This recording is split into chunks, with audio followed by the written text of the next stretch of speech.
KaraokeBooks. Sense and Sensibility. Written by Jane Austen. Audiobook. Chapter 12.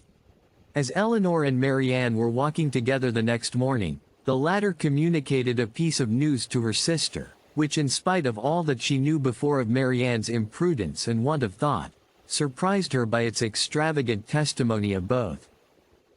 Marianne told her, with the greatest delight, that Willoughby had given her a horse, one that he had bred himself on his estate in Somersetshire, and which was exactly calculated to carry a woman. Without considering that it was not in her mother's plan to keep any horse, that if she were to alter her resolution in favor of this gift, she must buy another for the servant, and keep a servant to ride it, and after all, build a stable to receive them, she had accepted the present without hesitation, and told her sister of it in raptures. He intends to send his groom into Somersetshire immediately for it, she added, and when it arrives, we will ride every day. You shall share its use with me. Imagine to yourself, my dear Eleanor, the delight of a gallop on some of these downs. Most unwilling was she to awaken from such a dream of felicity to comprehend all the unhappy truths which attended the affair, and for some time she refused to submit to them. As to an additional servant, the expense would be a trifle. Mamma, she was sure, would never object to it, and any horse would do for him. He might always get one at the park. As to a stable, the merest shed would be sufficient. Eleanor then ventured to doubt the propriety of her receiving such a present from a man so little, or at least so lately known to her. This was too much. You are mistaken, Eleanor, said she warmly, in supposing I know very little of Willoughby.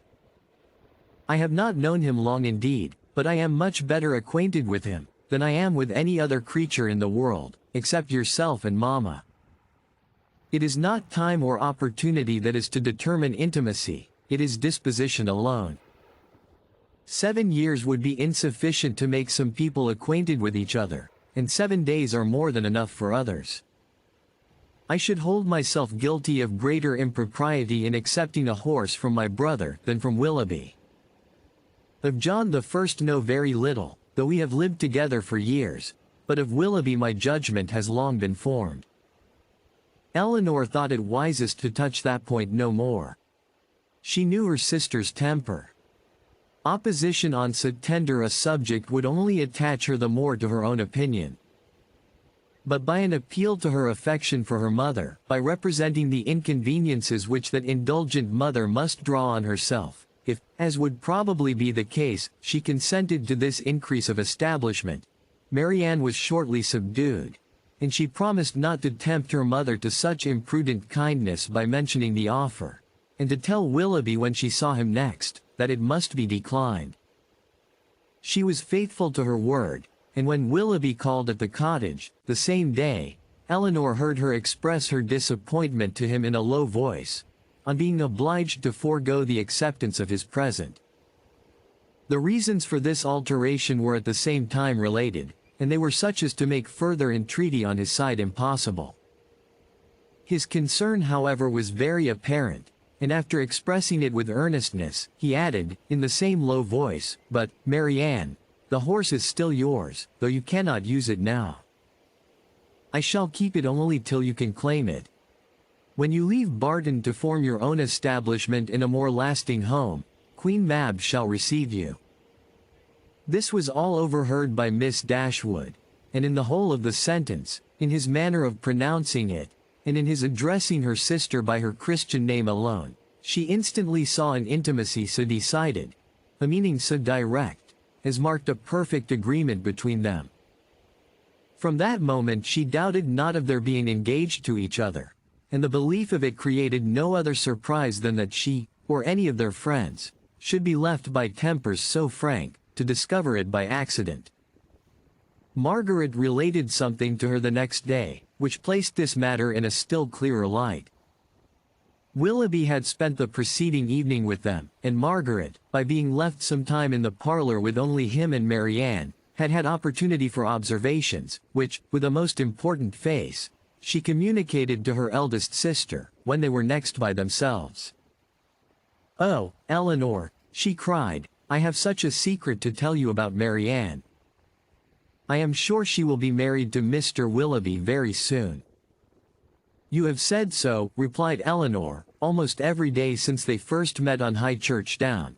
And they had not known each other a week, I believe, before you were certain that Marianne wore his picture round her neck. But it turned out to be only the miniature of our great uncle. But indeed this is quite another thing. I am sure they will be married very soon, for he has got a lock of her hair.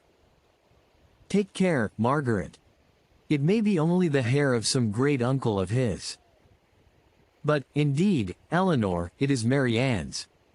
I am almost sure it is, for I saw him cut it off. Last night after tea, when you and Mamma went out of the room, they were whispering and talking together as fast as could be, and he seemed to be begging something of her, and presently he took up her scissors and cut off a long lock of her hair, for it was all tumbled down her back, and he kissed it, and folded it up in a piece of white paper, and put it into his pocket-book.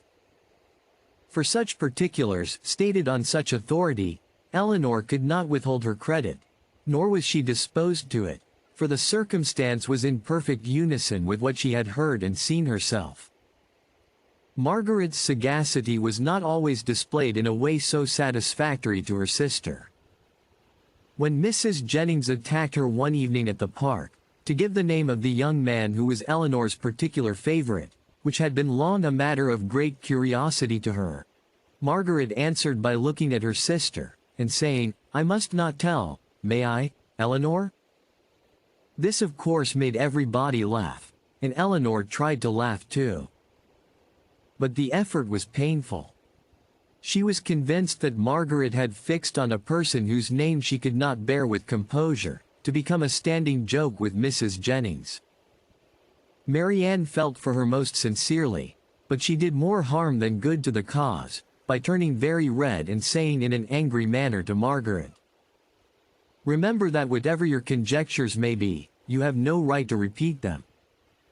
"I never had any conjectures about it," replied Margaret. "It was you who told me of it yourself."